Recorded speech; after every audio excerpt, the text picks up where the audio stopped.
본문 민수기 29장 1절에서 11절 말씀을 중심으로 해서 나팔절과 대속죄일의 교훈이라고 하는 제목으로 함께 은혜를 나누기를 원합니다. 하나님께서요 이스라엘 백성들에게 절기를 주신 이유가 있는데 그것은 바로 죄인인 우리를 구원하신 하나님의 은혜를 기억하도록 위함입니다. 이스라엘에는 이 7대 절기가 있는데요. 오늘 본문의 1절에서 11절 말씀에는 이 나팔절과 대속죄일이라고 하는 이 절기가 등장합니다. 먼저 이 나팔절은요 매년 7월 1일에 모든 일을 멈추고 나팔을 불며 하나님을 예배하는 그런 날이 나팔절이고요. 나팔절이 지난 후 같은 달 10일에 그러니까 7월 10일이죠. 7월 10일에는 대속죄일이라고 그래서 1년에 한 번씩 대제사장이 지성소에 들어가서 하나님 앞에 이스라엘 백성들을 위해서 속죄하며 하나님 앞에 금식하고 회개하는 날이 바로 대속죄일이라고 하는 것입니다. 하나님께서 이러한 절기를 허락하신 이스라엘 백성들에게 허락하신 이유는요. 그 절기를 통해서 아마 그들에게 주시고자 하는 그런 메시지가 있었을 것입니다.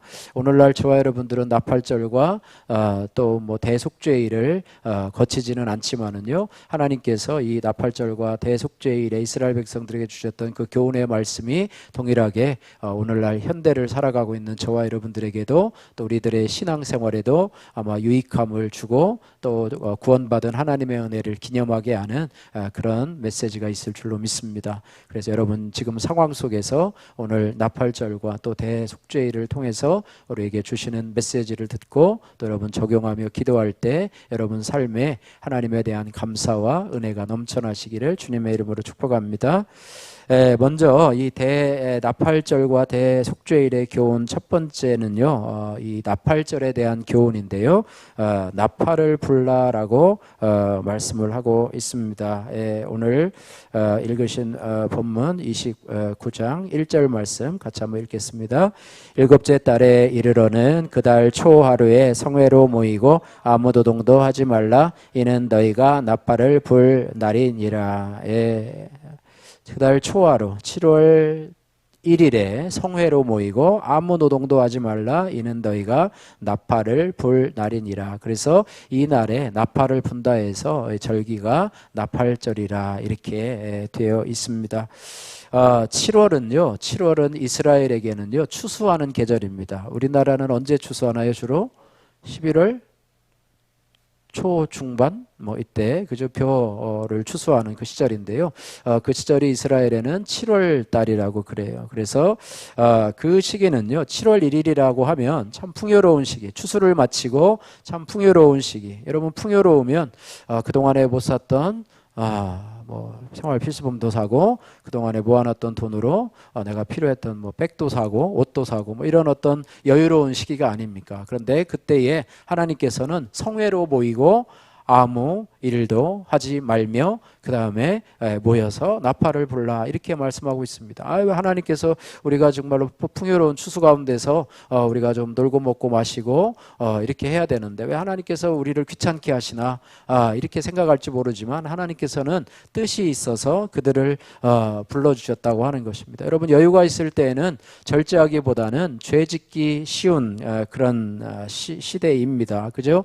물질의 여유가 있으면은요 오늘은 뭐라고 놀을까 이런 생각을 하면서 죄 지을 생각 또 죄의 유혹이 풍성한 시기가 바로 그런 시기라고 생각이 되는데요. 이런 시기에 우리가 우리 오늘 주시는 하나님의 말씀을 들어야 되는데요. 어쨌든 이스라엘 백성은 잔치를 벌이며 죄의 유혹에 빠지는 대신에 성회로 모여서 나팔을 불며 하나님을 기억해야 하는 그런 사명을 받았습니다. 그래서 이스라엘 백성은요 이 나팔을 불어 무언가를 기념해야 했는데 오늘 아까 1절 말씀에 읽으셨고요.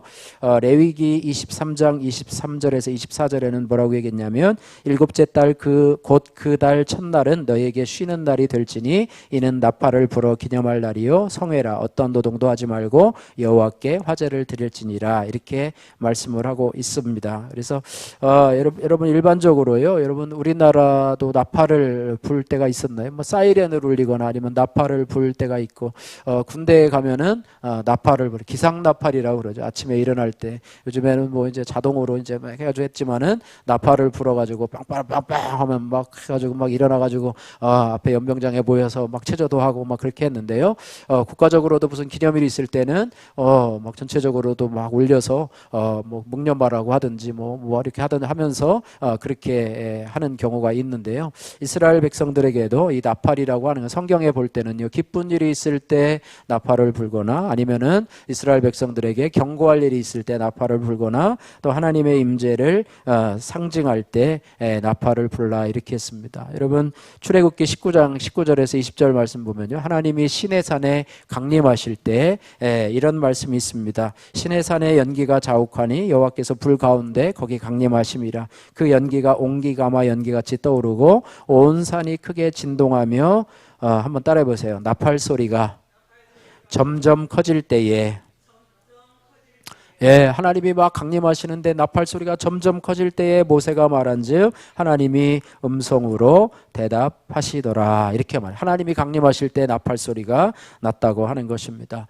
또 성경에 보면은요, 예수님이 이제 십자가, 이제 부활절도 지났지만 십자가에 못 박히시고 사흘 만에 죽은 자 가운데서 다시 살아나시고 또 이 땅에 40일을 계시다가 또 이제 부활 승천하셨는데요. 예수님께서 이제 다시 오시게 될 줄로 믿습니다. 그죠? 마라나타 주 예수여 어서 오시옵소서. 우리가 바라는 신앙이 주님의 다시 오심을 바라는 신앙인데요. 예수님이 이 땅에 오실 때에도 큰 나팔 소리로 울려 퍼진다 이렇게 말씀하고 계세요. 그래서 데살로니가 4장에 보면은요, 예수님께서 천사장의 소리와 하나님의 나팔 소리와 함께 하늘에서 내려 오실 것이라 이렇게 말해요. 그래서 이 나팔에 대한 그런 모습들이 성경에도 나타나는데요. 나팔절에 부는 나팔 소리는 백성을 성회로 초대하는, 이제 오늘 거룩한 모임이 있으니까 너희들 이 나팔 소리를 듣고 성회로 모이라 이렇게 얘기를 하고요. 또 하나님이 그 나팔 소리를 들으시고 그 백성들을 기억하시겠다라고 하는 약속이라고 하는 것입니다. 그래서 이 나팔 소리에는요, 그날 나팔절에는 한 100번 정도의 나팔을 분다고 그래요. 100번 정도. 엄청나죠? 엄청난 나팔을 부는데요. 이 나팔 부는 것에는 4가지 정도의 의미가 있다고 합니다. 그래서 이 나팔을 부는 것도 그냥 빵빵빵빵 이렇게 부는 것이 아니고요. 어떤 거는 뭐 길게도 불고, 어떤 건 처음에도 마지막에도 불고, 어떤 것들은 또 뭐 힘차게 부는 어떤 그런 것들이 있는데 거기에는 나름대로의 의미가 있다고 그래요. 그래서 그것을 한번 살펴보면은요. 첫 번째, 나팔을 한 번 부는 것을 데키아라고 하는데요.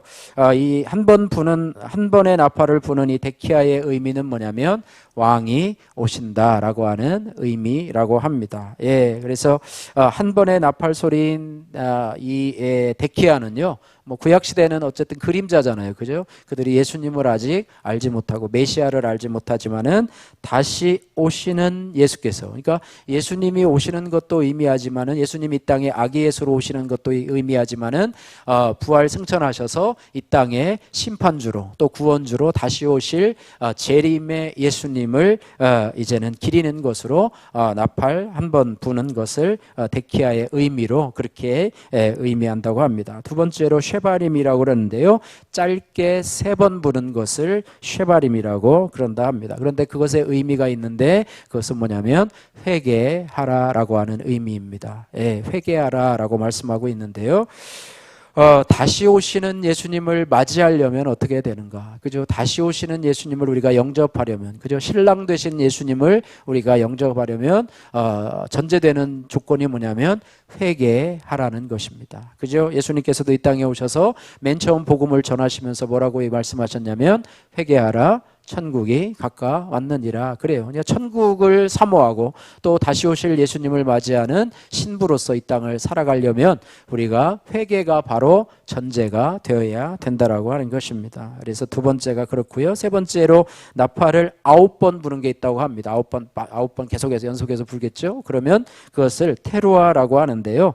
이 나팔을 9번 부는 의미는 뭐냐면 이것도 역시 마찬가지로 재림하시는 예수님을 맞이할 성도 성도들의 행동을 암시하고 있는데 이것은 뭐냐면 깨어 있으라, 근신하여 깨어 있으라라고 하는 그런 메시지가 담겨 있다고 그럽니다. 신약 성경에서도요 여러 번 이 말씀이 등장하는데요. 예수님께서도 졸며 자고 있는, 그죠? 겟세마네 동산에서 기도하러 가실 때 졸며 자고 있는 그 제자들에게 근신하여 깨어라 뭐라고 말씀하고 있는데요. 베드로전서 5장 8절에도 근신하여 깨어라, 마태복음 25장 13절에도 근신하여 깨어 있으라, 너희는 그날과 그 시를 알지 못하느니라, 이렇게 말씀해요. 주님이 오실 날은 우리가 알 수가 없지만은 깨어 있는 자가 그날을 맞이할 수 있다, 그죠? 기름과 등을 같이 준비해서 슬기로운 다섯처녀처럼 우리가 주님 오실 날을 늘 준비하는, 뭐 오늘 저녁에 올지 다음 달에 오실지 5년 후에 오실지 10년 후에 오실지 모르지만 준비하는 자, 그죠? 준비하는 자, 깨어 기도하고 준비하는 자가 반드시 그 주님을 맞이하게 될 것이다, 이렇게 말씀하고 있습니다. 그 다음에 마지막으로요, 네 번째 나팔의 의미인데요, 100번째 부는 나팔을 하가돌이라고 그런데요, 100번째 부는 나팔은 어떻게 부는가 하면 길게 분다고 그래요. 길게 부는 마지막 나팔, 이제는 마지막 휘날레를 길게 부는 이제 100번째 나팔이라고 그러는데요, 이 나팔 소리는 어떤 의미를 가지고 있느냐면 예수님께서 이제는 재림하셔서 땅에 있는 성도들에게 하시는 음성이래요. 이리로 올라오라. 따라해 보세요. 이리로 올라오라.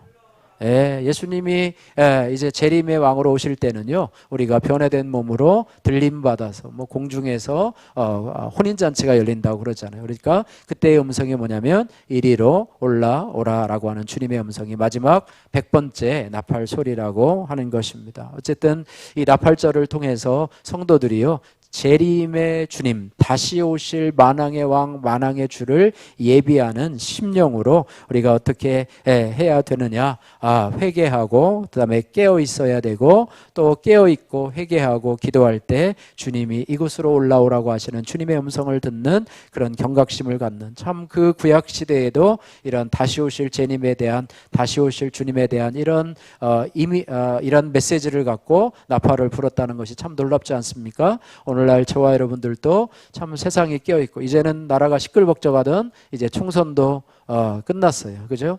이후로 또 전국이 어떻게 될지는 모르지만 어쨌든 늘 어렵지만은요, 우리들이 살아가는 삶도 이제 올해 2024년도 여러분들도 어떤 일을 또 벌써 4월 달이 벌써 중반이 지났어요, 그죠? 내일이면 벌써 중반이고, 조금 있으면 또 모내기를 할 것이고, 또 벼가 커가는 모습을 보면 또 매미가 울면 여름 되고, 그 다음에 또 이제 벼가 이제 누러지고 또 고개를 숙이면 추수할 때가, 이렇게 해서 세월이 가는데요.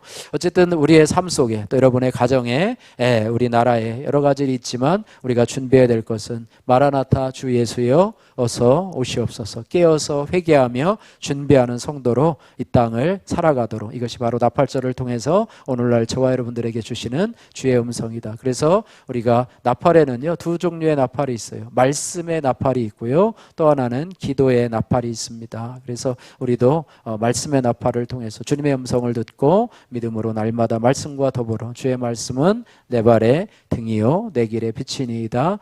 여러분 그 말씀의 나팔의 소리로 하시는 주님의 음성을 듣기를 원하며, 여러분들이 또 풍요로운 시기에 나팔절에 참여했지만은요, 그러나 여러분 힘들고 어려운 상황을 맞이했더라 할지라도 여러분 낙심하거나 좌절하지 말고요, 뒤로 물러가 침륜에 빠질 자가 아니라 우리는 구원에 이를 자라고 하는 사실을 기억하면서 여러분 기도의 나팔을 부시면서 이런 어려운 상황에도 나를 향하신 하나님의 뜻이 있음을 믿고 여러분 기도의 나팔, 말씀의 나팔을 부시는 저와 여러분들 되시기를 주님의 이름으로 축복합니다.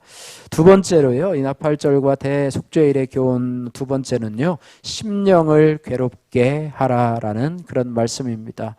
첫 번째가 바로 이 나팔절의 교훈이고요, 오늘 두 번째, 세 번째는 7월 10일 그죠? 나팔절이 있은 그 같은 달의 10일에 있을 대속죄일에 주시는 교훈이라고 하는 것입니다. 그래서 심령을 괴롭게 하라라고 하는 말씀이에요. 그래서 이 대속죄일은요, 이스라엘의 7대 절기 중에서 가장 중요한 절기가 바로 이 날이에요. 그래서 대제사장이요, 1년에 한 번씩 지성소에 들어가서 하나님 앞에 이스라엘의 모든 죄를 가지고 회개하는 날이, 또 용서함을 받는 날이 바로 이 날이었고요. 또 이것을 위해서 온 백성들이 모여서 하나님 앞에, 그날이 어떤 날이냐, 금식하는 날, 회개하는 날, 슬픔의 날이라고 볼 수가 있어요. 그래서 그 온 백성들이 모여서 그 일을 하는 날이기 때문에 참으로 중요한 날이고, 이 날에 가져야 할 마음의 자세가 뭐냐면 스스로 자기 심령을 괴롭게 하라라고 하는 것입니다. 참 쉽지 않은 말이죠. 영어 성경에 보니까요, NIV 성경에 보니까 You must deny yourselves라고 그랬어요. 그래서 deny는 부정하다, 또 너희 자신을 부정하라. 너희 자신을 부정하라. 하나님 앞에서 자신을 부정하라, 부인하라, 이런 말씀인데요. 이것은 뭐냐면 겸비한 자세를 의미하고 있습니다. 여러분을 부인하는 것 여러분 쉽지 않잖아요. 그죠? 여러분을 드러내는 거는 좋아하시잖아요. 근데 여러분을 부인하고 다른 사람 앞에서도 아이고 아니에요, 나는 별 사람 아니에요 라고 하는 것 참 어렵습니다. 그런데 어떻게 해서든지 자기 자신을 드러내려고, 나는 이런 사람이고 이런 것도 잘했고 과거에는 내가 이런 사람이고 이런 사람이고 해서 드러나려고 하는데, 하나님 앞에서도 마찬가지예요. 하나님 앞에서도 내가요 이렇게 했고요, 저렇게 했고요, 봉사도 이렇게 했고요, 헌금도 이렇게 많이 했고요, 내가요 이렇게도 하고 저렇게도 하고 이렇게 했어요, 나 잘했죠 라고 하면서 하나님 앞에 고개를 들고 하나님 나를 인정해 달라고 얘기하는 것보다는 하나님 앞에 자신을 부인하면서, 하나님 저는 정말로 하나님 앞에 얼굴도 감히 못 드는 그런 죄인입니다. 그죠? 이 서기관과 바리새인들이 하나님 앞에 뻣뻣이 고개를 들고 기도한 반면에 이 세리는요 고개도 못 들고 하나님 앞에 그렇게 울면서 나를 불쌍히 여겨달라고 기도했는데, 하나님이 원하시는 것은요 바로 이러한 겸비한 마음이라고 하는 거예요. 그래서 자기를 괴롭게 하라는 것은요 구약 성경에 보면은 자기를 괴롭게 하는 가장 일반적인 수단이 뭐냐면 금식이에요. 금식. 요즘 어떤 분들은 질병으로 인해서 단식원에 들어가서 단식하는 분들도 있고요. 뭐 그렇게 하는 분들도, 다이어트를 위해서 또 단식하거나 또 뭐 간헐적 단식을 하시는 분들도 있더라고요. 그런데 하나님 앞에 겸비한 심령을 가지려면 우리가 멀쩡한 상태로는 안 돼요. 밥 실컷 먹고 와가지고 배가 불러요. 그런데 너희 마음을 괴롭게 하라, 너희 죄를 생각해 보라. 그러면 죄가 생각나겠어요? 졸립죠. 피곤해서 밥 잔뜩 먹었으니까 식곤증 와서 잠만 오겠죠. 그런데 여러분 금식하고 하나님 앞에 이렇게 하다 보면 우리가 너무 힘들고 괴롭고 연약한 심령이 되기 때문에 하나님께서 우리로 하여금 겸비한 심령이 되라, 이렇게 말씀하고 있는 것입니다. 그래서 시편 35편에 보니까요, 다윗도요 하나님 앞에서 겸비한 심령이 되려고 굵은 베옷을 입고 금식하고 기도함으로 그의 영혼을 괴롭게 했다, 이렇게 말씀하고 있습니다. 그리고 다니엘은 환상을 깨닫게 하기 위해서 하나님 앞에 스스로 겸비하기로 결심하고 새 이래 동안 슬퍼하며 좋은 떡은 먹지 않고 고기와 포도주를 입에 대지 않았고 기름을 바르지 아니하였다, 이렇게 말씀하고 있습니다. 그래서 중요한 것은 속죄의 일에 우리의 심령을 괴롭게 하는 그 자체가 중요해서 그냥 고행을 하는 그런 의미가 아니라요, 하나님 앞에서 겸비함과 겸손함을 유지해서 회개하는 것이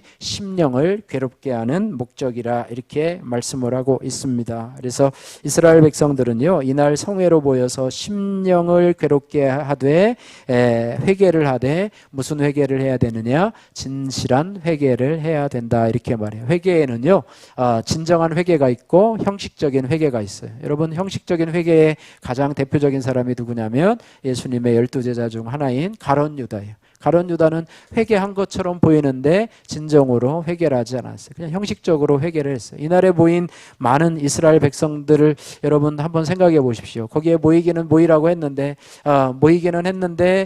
거기서 위에서 하라고 하니까, 하나님이 하라고 하니까 모이기는 모였는데 심령을 괴롭게 하지 않고 그냥 다른 사람들 눈치 못 채게 그냥 앉아가지고 그냥 하루 종일 좀 쉬다 가자. 눈 감고 있으라면 눈 감고 또 기도하라면 기도하고 이렇게 하면서 하는 사람도 있을 터이고, 정말로 하나님의 뜻에 겸비하며 겸손하며 금식하며 하나님 앞에 1년 동안 지은 죄를 바라보면서 회개하는 두 부류의 종류가 있을 거라는 것이죠. 우리도 마찬가지예요. 하나님 앞에 회개할 때 겸손한 심령으로 하나님 앞에 진정으로 회개하는 사람이 있는 반면, 그냥 하나님 지난주 알고 지은 죄, 모르고 지은 죄 하나님 앞에 회개합니다. 두루두루 다 용서해 주시고 깨끗하게 씻어 주시고 이렇게 하세요. 이렇게 회개하는 사람과 진정으로 하나님 앞에 정말로 심령이 괴로워서, 그죠? 여러분, 일반적으로 심령이 괴로울 때는 언제냐면 물질의 고난을 받을 때, 또 육신의 질병으로 아파할 때, 또 인간관계에서 어려움을 겪을 때, 또 하는 사업의 실패를 겪거나 아니면 실직을 경험할 때 여러 가지 어려운 상황들이 있어요. 그런 상황이 우리로 하여금 심령을 괴롭게 하고 하나님 앞에 진심으로 겸손할 수 있게 되는 그런 상황이라고 하는 것입니다. 그래서 우리가 하나님 앞에 우리 이 대속죄의 일에 심령을 괴롭게 하라는 이 말씀을 통해서 우리가 교훈을 받을 것은 뭐냐면, 하나님 앞에 겸손한 자세를 유지하라는 것입니다. 우리가 이 땅을 살아가면서 신앙생활을 잘할 수 있는 방법은 뭐냐? 우리가 늘 겸손해야 되는, 하나님 앞에 겸손한 삶을 살아가는 것. 뭐 이론대로 되지는 않아요. 그러나 겸손하게 살아가서 하나님 앞에 늘 이런 마음을 가지고, 주여 나를 불쌍히 여겨 주옵소서. 한번 따라해 보세요. 주여 나를 불쌍히 여겨 주세요.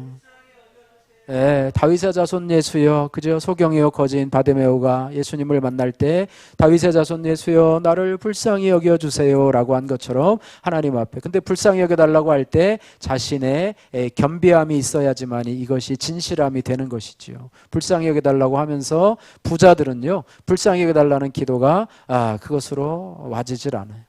또 몸이 건강한 사람은 불쌍히 여겨달라고 여김을 받자. 일이 잘 되고 형통한 사람은 나를 불쌍히 여겨달라고 해도 그 부르짖음이 진실하지 못해요. 그러나 하나님 앞에 심령이 괴롭게 되고 고난을 당한 성도들은 주님 앞에 불쌍히 달라. 그래서 여러분, 고난을 당하고 마음에 힘이 들 때 여러분, 그때가 하나님을 만날 기회라고 하는 사실을 여러분 기억하십시오.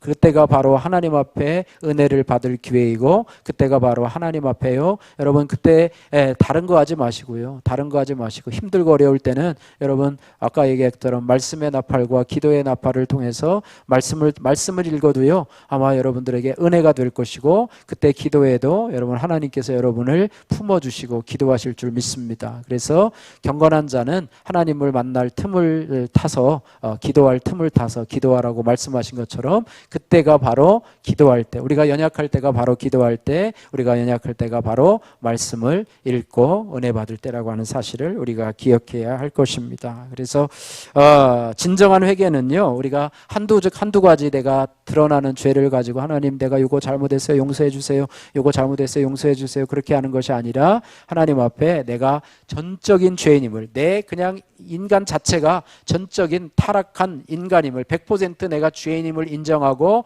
하나님 앞에 나오라고 하는 것, 그것이 전제가 되어서 그 중에서 한두 가지 죄가 나오는 것이지, 나는 선한데 그 중에서 몇 가지 제가 치명적인 죄를 저질렀어요 용서해 주세요가 아니라, 나는 전적으로 타락하고 부패한 인간입니다. 하나님, 그런 와중에서도 또 떠오르는 죄를 하나님 앞에 회개하며 하나님의 은혜가 없이는 저는 구원에 이를 수도 없고, 하나님의 은혜가 없이는 나는 하나님의 사랑을 받을 자격조차 없는 사람입니다. 이렇게 고백하는 것이 바로 진정한 회개라고 하는 것입니다. 여러분 알고 있는 이 칼빈 아시죠? 칼빈, 개혁주의 신학의 선봉자인 칼빈이요, 5대 강령, 5대 교훈을 제시를 했어요. 성경에서 가장 핵심적인 원리인 5가지를 설정을 해서 5가지 원리를 했는데요, 첫 글자를 따서 5가지의 하나를 얘기하니까요, TULIP라고 얘기를 했어요. 우리 꽃밭에도 피어있는 뭐예요? 튤립이라고 하는데요, 5대 강령을 튤립이라고 얘기를 했습니다. 5가지를 살펴보면은요, 첫 번째는 인간의 전적인 부패, 두 번째는 무조건적인 선택, 세 번째는 제한 속죄, 네 번째는 불가항력적 은혜, 다섯 번째는 성도의 궁극적인 구원. 이 5가지인데요, 그 중에 첫 번째가 뭐냐면 인간의 전적인 부패예요.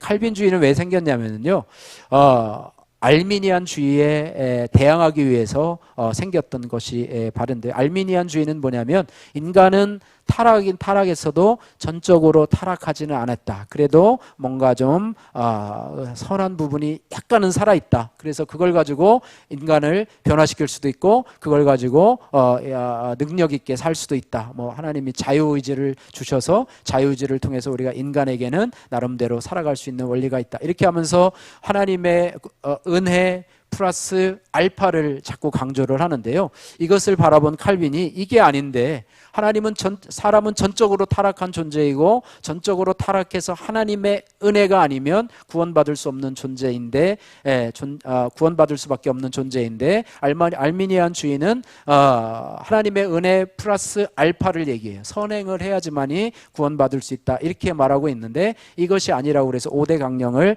발표하면서 그것을 성경적으로 잘 풀어가지고 얘기를 했는데요.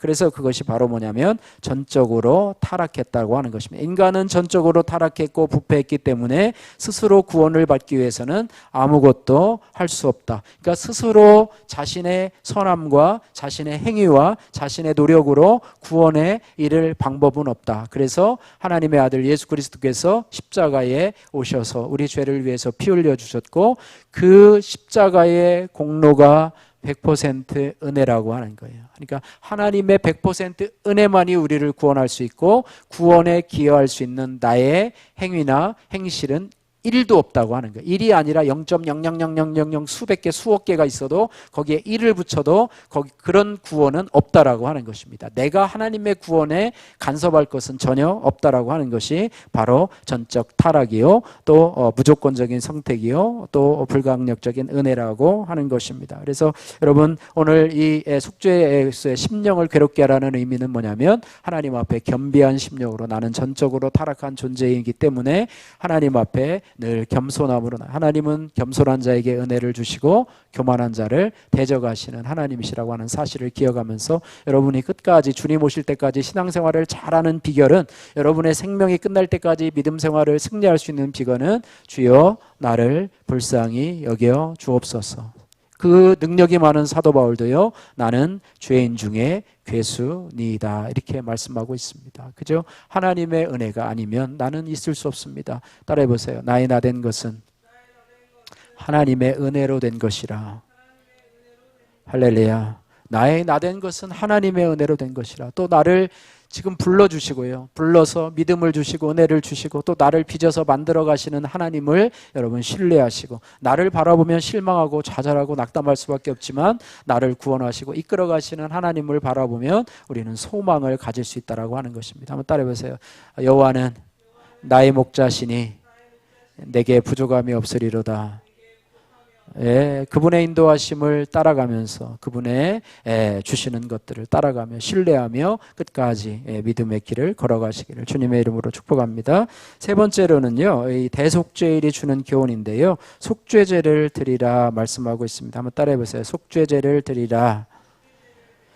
이 속죄라는 말이 참 많이 나오고 있는데요. 이 속죄제를 드릴 것이라 이렇게 말씀하고 있습니다. 그래서 11절에 보니까요. 속죄제와 상번제와 그 소제와 전제와 수대원소 한 마리를 속죄제로 드릴 것이니라 이렇게 말씀을 하고 있습니다. 물론 아까 나팔절에도 속죄제를 드려야 되고요. 또 대속죄일에도 번제와 전제 매일 드리는 제물 외에 두 번의 속죄제를 드려야 하는 것이죠. 그래서 이 대세 제사장은요 그날에 참 주인공이에요. 그래서 뭐 배우들이 뭐 드라마를 찍거나 뭐 영화를 찍을 때 먼저 대본을 받잖아요, 그죠? 대본을 받아서 뭐 그걸 뭐 이렇게 그 인물을 파악을 해서 뭐 대사도 암송해야 되지만 내가 받은 역할이 무엇인가를 철저하게 숙지하고 또 암송하고 또 리허설을 하고 그렇게 하는 것처럼 이 대제사장도요 자신이 그 지성소에 들어가기 위해서 자신이 정결케 되어야 돼요. 만약에 정결케 되지 못하고 그곳에 들어가면은요 죽을 수밖에 없어요. 하나님의 거룩한 존전 앞에 나갔을 때 대제사장도 준비되지 못하고 정결하게 되지 못하면 죽어 나와요. 그래서 거기 들어갈 때 어떻게 해요? 방울을 달고 들어가잖아요. 딸랑딸랑 방울을 들고 내려가고 허리에다가 끈을 묶어가지고 줄을 이렇게 해요. 그런데 방울 소리가 들리지 않으면 죽었구나 생각을 해서 뒤에서 끄집어낸다고 그래요. 예, 그래가지고 일주일 전부터 또 준비를 하게 되는데요. 그 준비가 잘 되지 않으면은 그 대제사장 다음 서열되는 사람이 준비를 한다고 그래요. 그래서 얼마나 두렵고 떨리겠습니까? 하나님 앞에 온전히 청결의식을 하지 못하고 그 안에 온 백성의 죄를 사하러 간다고 했다가 죽을 수도 있기 때문에 얼마나 두렵고 떨림으로 그것을 하겠습니까? 그래서 그동안 입었던 채색 옷도 벗고 하얀색 아마를 입고 그곳에 들어가서 어쨌든 정결하게 하나님 앞에 그 예식을 행하게 되는데요. 그것을 행하면서 우리들에게도 마찬가지로 주시는 죄가 있다고 은혜가 있는데요.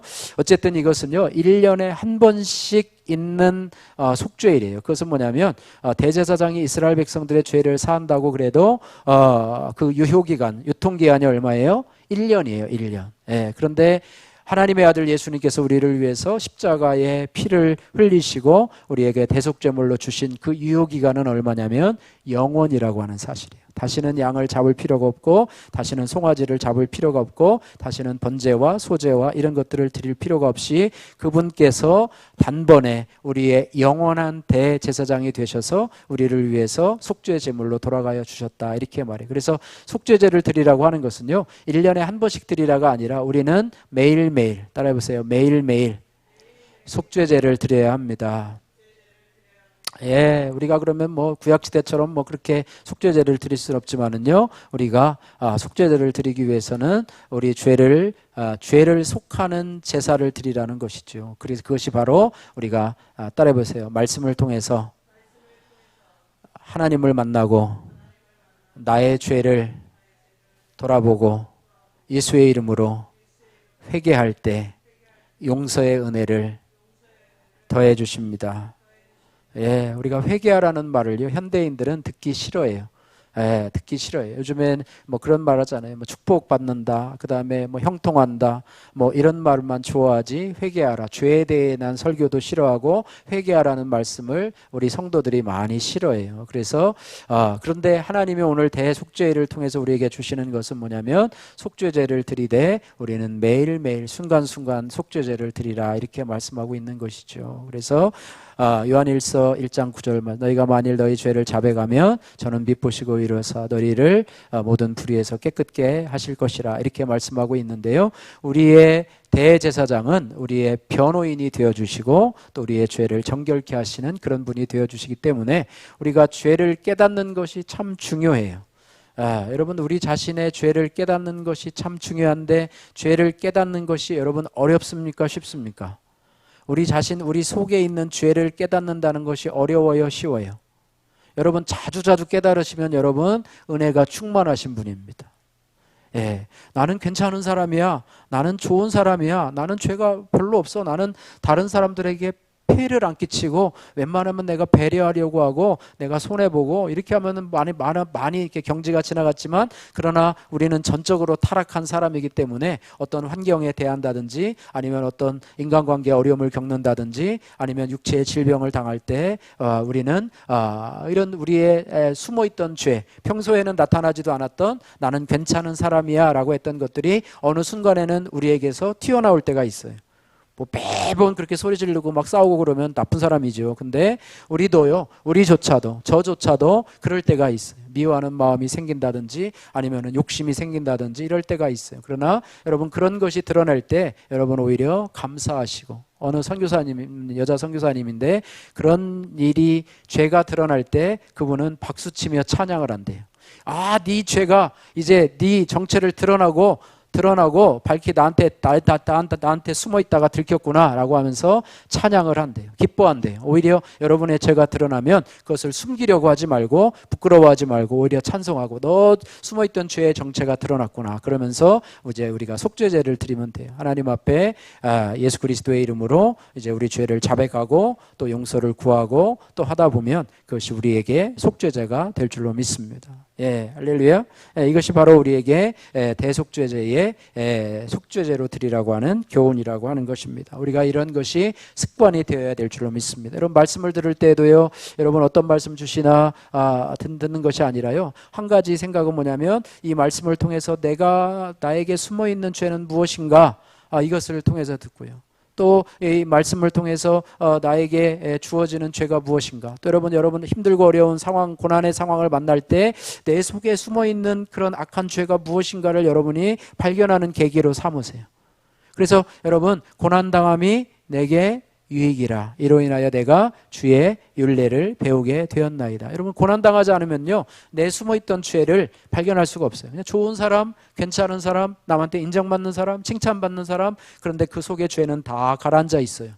죄를 드러내야지만이 우리가 하나님 앞에 거룩한 신부로, 그죠? 거룩한 신부로 또 주님을 맞이하는 그런 성도로 우리가 성장할 수 있고 주님의 성품을 닮아갈 수가 있는 건데, 그것이 계속 가라앉아 있어요. 그래서 교회를 다니면서도 내 죄를 보지 못해요. 교회를 다니면서 또 일상생활을 하면서도 내 죄를 바라보고 회개하지 못하고 살아간다면 우리의 신앙이 성장할 수가 없다고 하는 사실을 우리가 기억해야 돼요. 죄가 많은 곳에 은혜가 넘친다는 그런 말씀처럼요, 여러분이 고난의 현장 속에서 여러분의 죄를 낱낱이 드러낼 때 오히려 감사하시고 그것들을 하나님 앞에 기도의 나팔로 주님 앞에 드러내심으로 인해서 여러분이 깨끗함을 받는 그런 성도님들 되시기를 주님의 이름으로 축복합니다. 말씀을 정리합니다. 하나님은 우리에게 절기를 통해서 하나님의 구원의 은혜에 감사라고 주셨는데, 나팔 절기를 통해서 또 우리 대속죄일의 절기를 통해서 우리가 다시 오실 만왕의 왕, 재림하실 만왕의 주를 우리가 어떻게 맞이해야 될 것인가? 그 메시지는 간단합니다. 회개하라. 따라해보세요. 회개하라. 회개하라. 깨어 기도하라. 할렐루야. 그것이 바로 우리에게 주시는 메시지면서 우리가 거룩한 신부로 또 슬기로운 다섯 처녀와 같이 등과 기름을 예비해서 주님 오실 날에 주여 예수여 어서 오시옵소서 기쁨으로 혼인잔치에, 신랑의 혼인잔치에 참여할 수 있는 자로 이 땅을 준비할 수 있도록 이런 나팔절과 대속죄일을 마련해 주셨다는 것을 기억하시면서 여러분 지금 어떤 상황이 있든지 간에 하나님 앞에 기도의 나팔소리, 말씀의 나팔소리를 통해서 우리 자신이 하나님 앞에 늘 겸비하고 겸손하며 주님 앞에 나가는 믿음의 성도들이 되시기를 주님의 이름으로 축복합니다.